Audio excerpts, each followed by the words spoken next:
신축 아파트 최저가로 매매할 수 있는 유일한 방안은 딱 하나밖에 없습니다. 정비사업에 지정된 요 빌라가 유일하다. 공시가격 5억 원 이하, 전용 8호제곱미터 이하라고 한다면 무주택으로 인정하겠다라고 했기 때문에 아파트 청약에 언제든지 도전할 수가 있죠. 다만 전제 조건이 뭐냐면 서울 진입, 무주택이 될 수 있는 전략으로 부동산 고민 문자로 자세하게 보내주시면 추첨을 통해서 여러분들에게 월수금 정확한 해답으로 찾아뵙도록 하겠습니다. 뒷번호 8866님께서 보내주신 부동산 고민입니다. 강의 잘 보고 있습니다. 정말 해안이 대단한 것 같습니다. 제 사연도 대표님의 해안을 얹어 다뤄주셨으면 좋겠습니다. 제 아들이 이제 결혼을 하는데 모은 돈이 8천만 원 정도 된다고 합니다. 저도 힘들지만 어떻게든 1억 정도 모아서 지원해 주려고 하는데 서울에 볼 수 있는 집이 마땅히 없네요. 어떻게 해야 아들이 결혼하는데 첫 단추를 잘 낄 수 있을까요? 라고 보내주셨네요. 전문가님 답변 부탁드리겠습니다. 네, 일단 답변부터 드리도록 하겠습니다. 저는 서울로 진입할 수 있는 투트랙 전략을 세워드리고 싶습니다. 자, 우선 결혼을 앞두고 있는 아드님 현금 8천만 원, 증여받을 수 있는 자금 1억 원, 총 1억 8천만 원 한도 내에서 서울에 신혼집을 알아보고 계신다고 하셨는데 1억 8천 한도 내에서 신혼집 알아보기가 굉장히 어려울 겁니다. 또 거기에 따른 마땅한 대안조차 없을 가능성이 매우 클 거라고 생각합니다. 자, 그래서 오늘 거기에 따른 투트랙 서울로 진입할 수 있는 전략 좀 세워드릴 거고, 다시 한번 대면 상담 받으셔서 반드시 부모님 그리고 자제분 함께 방문하셔서 계획과 상세한 전략 세워드릴 겁니다.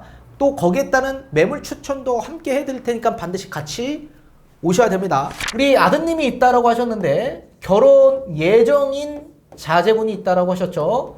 이런 분들 아마 많이 계실 겁니다.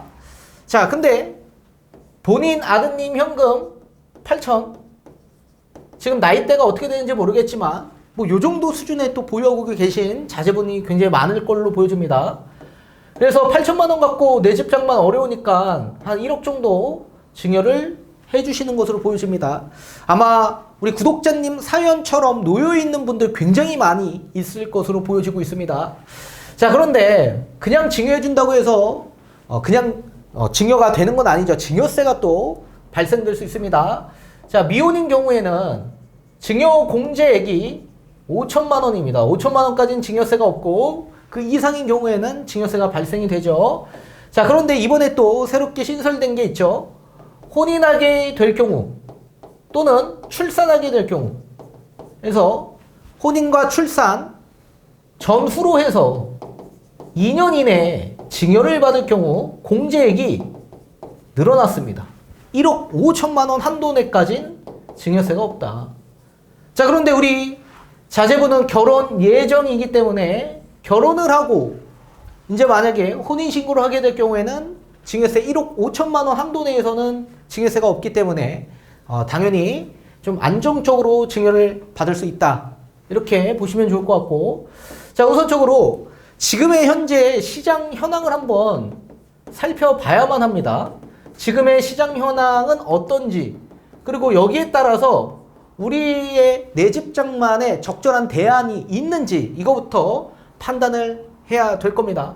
자, 우선적으로 우리 만약에 자제분이 선택할 수 있는 선택지를 한번 보게 되면 내 집 장만하기 위해서는 청약이 일단 첫 번째일 수 있겠죠.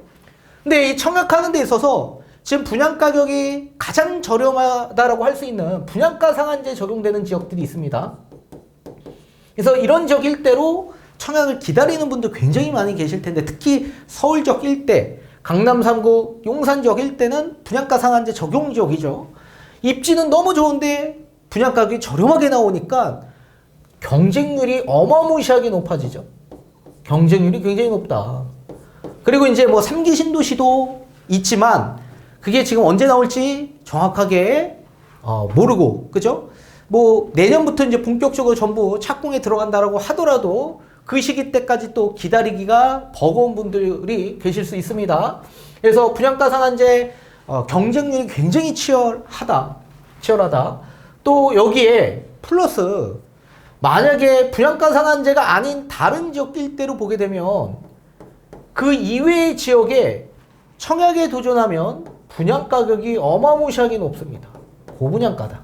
고분양가. 그죠? 자, 이런 또 청약 시장이 있습니다. 주변 아파트 시세만큼 분양가격이 높기 때문에 여기에 또 고민하시는 분들도 굉장히 많이 있을 것으로 보여지고 있습니다. 자, 그렇다면 청약 시장이 아니라고 한다면 결국엔 기축 시장으로 들어와야 되는데 이 기축 아파트를 보게 될 경우에 매매 시장은 매매 가격이 엄청나게 지금 반등 상승되어 있는 상황이죠. 거의 뭐 정고점까지 근접되어 있는 아파트들이 굉장히 많이 있는 상황입니다.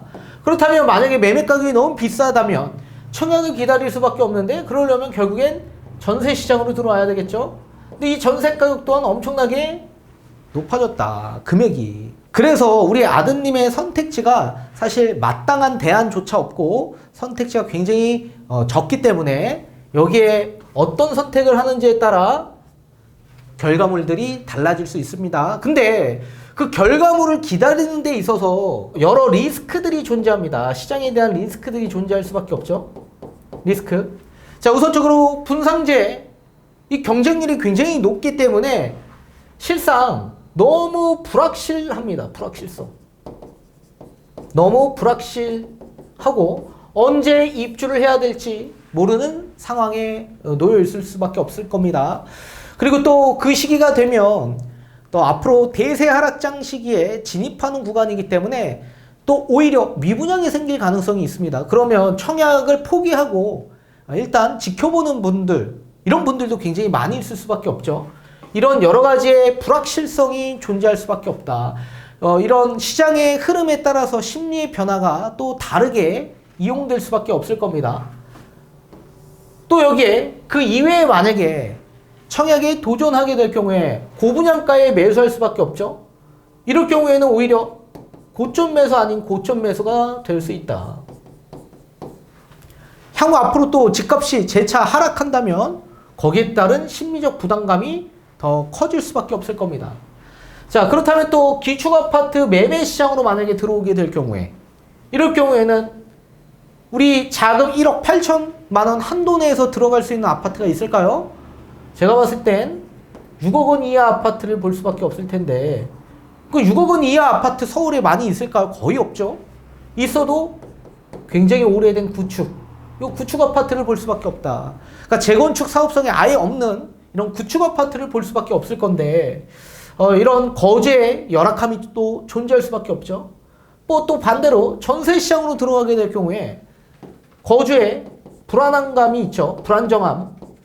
앞으로 2년 거주하고 계약갱신권을 사용하고 싶은데 집주인이 퇴거 요청을 할 경우도 있습니다. 본인이 전입하겠다고. 그러면 2년만 살다 또 나와야 되는 이런 주거에 불안정함이 있을 수밖에 없죠. 또 계약갱신 청구권을 사용한다고 하더라도 4년 뒤에 전세 가격이 그대로 있을까요? 앞으로 전세 가격은 점진적으로 지속적 상승이 일어날 수밖에 없기 때문에 그 이후에 대한 대처가 되지 않을 가능성이 매우 커질 겁니다. 따라서 여러 시장의 리스크들이 존재할 수밖에 없다. 자, 이런 상태에서 우리가 다른 대안조차 없는 거냐? 그렇진 않습니다. 시장에 따른 대응, 방안이 분명히 있습니다. 이런 방안을 잘 생각하고 접근을 하셔야 되겠죠. 자, 그렇다면 1억 8천 한도 내에서 서울로 신축 아파트, 이 신축 아파트를 취득해야 될 텐데 최저가로 취득을 해야 되겠죠. 그렇기 때문에 우리가 청약을 기다리는 거고, 그죠? 자, 최저가로 매입할 수 있는 그런 아파트가 있을까요? 그런 시기가 있을까요? 당연히 있죠. 자, 서울의 신축 아파트 최저가로 매매할 수 있는 유일한 방안은 딱 하나밖에 없습니다. 정비사업에 지정된 요 빌라가 유일하다. 다만 전제 조건은 프리미엄이 생성되지 않는, 프리미엄이 없는 그런 지정된 빌라로 들어가셔야만 합니다. 자, 이번에 88 공급 방안 대책이 나왔습니다. 이 방안 대책이 왜 나오냐면 서울의 아파트 공급 부족 현상 때문에 집값이 지금 지속적으로 상승하고 있다. 그리고 거기에 따른 부각이 돼서 심리적 현상이 계속 일어나고 있는 상황이죠. 이거를 또 잠재우기 위한 목적에서 공급 방안 대책이 나왔는데 외딴 서울이 아닌 서울과 인접되어 있는 경기도권 지역 일대에 택지를 다시 새롭게 발굴하겠다. 그리고 또 서울과 인접되어 있는 지역 일대에 그린벨트를 허물고 공급을 하겠다. 이런 방안 대책이 발표가 된 겁니다. 근데 중요한 건 뭐예요? 결국 서울 시내 안에 아파트 공급을 해줘야 되는 거 아닙니까? 근데 그런 아파트 공급을 하기 위해서는 결국엔 재건축, 재개발, 모아타운 이런 정비사업만이 유일한 공급 방안 대책이 될 텐데 지금 재건축, 재개발 아무것도 지금 추진되고 있지 않은 상황에서 속도가 굉장히 늦고 있는 상황입니다. 그래서 속도를 빨리 내기 위한 여러 방안 대책들도 함께 발표가 된 거죠. 그렇다면 이제는 서울의 재건축, 재개발을 촉진하는 이런 방안 대책으로 인해서 정비사업들이 추진을 계속적으로 나아갈 가능성이 있을 거다. 다만 이제 재건축 같은 경우에는 민간 사업이기 때문에 실상 주민들이 원치 않거나 또는 여러 가지 규제 정책 때문에 주민들이 반대한다면 움직이지 않을 가능성이 있고, 정비사업 중 하나인 이런 주택단지가 되는 재개발이나 모아타운 같은 정비사업에서는 공익사업이기 때문에 여기서 빠르게 움직일 가능성이 있을 거다. 그래서 계속적으로 시간에 투자를 하게 될 경우에 요 신축 아파트가 될 수 있는 유일한 재원인 요 빌라에서 앞으로 추진 속도를 더 빠르게 낼 수 있을 거다. 그렇다면 시간이 지나면 지날수록 이 빌라는 아파트가 되는 상품으로 변화되는 거죠. 그러면 이제 프리미엄은 계속적으로 생겨나게 되는 겁니다. 자, 여기에 우리 주거 안정을 위한 담보가 필요하죠. 그냥 투자 목적이 아니라 거주의 안정성을 담보하는 목적으로, 저는 6억 원 이하 주택에 전입하는 쪽으로 좀 의견을 드리고 싶습니다. 전입. 자, 6억 원 이하 우리 주택에 전입하게 될 경우에 대출이 나오죠. 이 대출도 디딤돌 대출을 받을 수가 있습니다. 디딤돌 대출. 그래서 신혼부부 연소득 8,500만 원 이하인 경우에는 최대 4억 원까지 대출이 나올 수 있습니다. 그래서 디딤돌 약 2에서 3%의 저리금리로 받을 수 있게 되고, 이뿐만 아니라 또 신생아 특례 대출이 아직 남아있죠. 이 신생아 특례 대출 약 1에서 2% 수준에서 대출을 받을 수 있다. 따라서 서울 신축 아파트가 될 수 있는 곳에 정비사업에 지정된 빌라를 거주 목적으로 6억 원 이하 주택으로 취득해서 거주하는 방안. 이게 일단 첫 번째입니다. 자, 그리고 나서 우리는 뭘 할 수 있냐면 서울의 아파트를 청약할 수도 있습니다. 청약. 자, 우리 아파트 청약은 무주택자 한해서만 청약을 할 수가 있죠. 뭐 1주택자도 뭐 2순위로 뭐 청약에 당첨될 수는 있지만 대부분 무주택 수요가 우선순위이기 때문에 가장 유리할 수밖에 없습니다. 근데 청약의 1주택자도 무주택자처럼 똑같이 청약에 도전할 수가 있게 되었습니다. 자, 쉽게 예를 들면 이번에 88 공급방안 대책에서 뭐가 발표가 되었냐면 우리 1세대 1주택자 가운데서도 빌라를 취득한 분들, 빌라를 소유하고 있는 분들 있죠. 요 분들도 무주택으로 간주하겠다라고 합니다. 무주택으로 간주하겠다. 그래서 인정하겠다. 자, 쉽게 예를 들면 1주택자 빌라 소유자 가운데에서도 요건이 필요하죠. 요건. 전용 면적 85제곱미터 이하에, 그리고 주택 가격 공시 가격으로 수도권은 5억 원 이하, 비수도권은 3억 원 이하. 여기에 해당되는 빌라는 1주택자 한해서만 무주택으로 인정해서 아파트 청약에 도전할 수 있게끔 법을 개정하겠다고 했습니다. 근데 이게 민주당이 협치해야 되는 법률 개정이 아닙니다. 국토부 소관인 주택 공급에 관한 규칙을 개정하는 부분인데 이게 11월 달에 개정이 됩니다. 그래서 빌라를 언제 취득했는지 여부를 따지지 않고 그대로 그냥 빌라 소유하고 있는 1주택자 한해서 요건은 공시가격 5억 원 이하, 전용 8호제곱미터 이하라고 한다면 무주택으로 인정하겠다라고 했기 때문에 아파트 청약에 언제든지 도전할 수가 있죠. 다만 전제 조건이 뭐냐면 우리 공공임대주택, 이 공공임대주택을 제외한 모든 청약에 다 가능하다. 그렇다면 민간이 분양하는 민영 아파트, 그리고 공공 분양 아파트, 이런 아파트는 청약에 도전이 가능해지게 되는 거죠.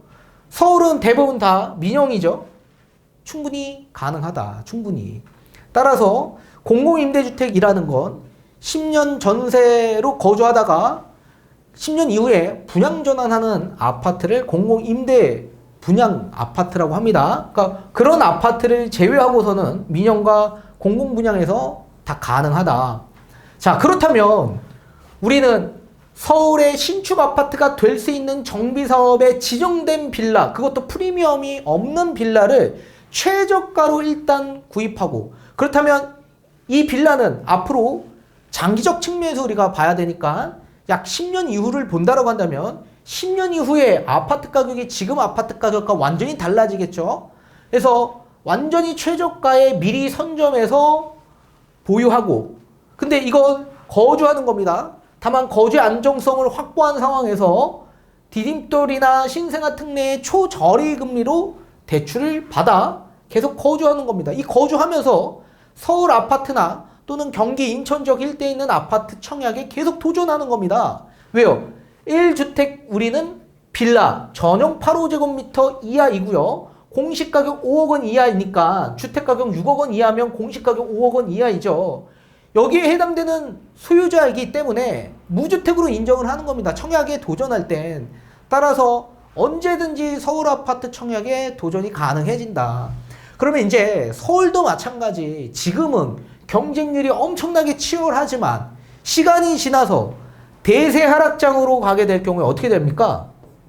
이 시기에는 미분양이 발생될 소지도 매우 커지게 되는 거죠. 미분양도 날 수 있고 경쟁률이 떨어질 수밖에 없는 겁니다. 근데 우리는 무주택으로 인정받고 있는 상황이기 때문에 언제든지 제가 봤을 땐 충분히 청약에도 도전이 가능할 수 있다고 생각합니다. 근데 전세에 거주하면서 집도 없는 상황에서 청약에 도전하는 건 너무나도 불확실성이 존재하고, 또 지금 현재 고분양가 된 청약 시장에 도전하게 되면 고점 매수하게 되는 거고, 그죠? 또 그렇다고 기축 아파트를 매매하는 데 있어 재건축도 안 되는 6억 원 이하 구축 아파트에 거주하는 것도 거주가 열악한 상황에서 거주하는 거고, 또 그렇다고 전세로 가는 거는 너무나도 불안정하고, 이런 거를 차치하고 우리는 무조건 주택을 소유하고 있는 상황에서 청약에 도전하게 되는 겁니다. 따라서 주택이 있고 없고에 따라 거주의 안정성이 담보되냐 불안정한 상황에서 우리가 도전하는 거냐, 여기에 큰 차이가 있는 거고, 그리고 주택이 있어야지만 우리가 주택을 지렛대 삼아서 자산 증식이 될 수 있는 상황으로 가는 겁니다. 따라서 이 빌라는 그냥 빌라가 아니라 아파트가 될 수 있는 빌라이고, 또 서울에 아파트를 또 한 채 취득할 수 있는 조건에 청약에 도전하는 거기 때문에 서울 진입 2주택이 될 수 있는 전략으로 가셔야만 합니다. 이게 투트랙 전략입니다. 그래서 세부적인 내용은 다시 한번 상담 받으셔서 적절하게 계획과 전략 세우셔야 되고, 거기에 따른 매물 추천도 함께 해드리도록 하겠습니다.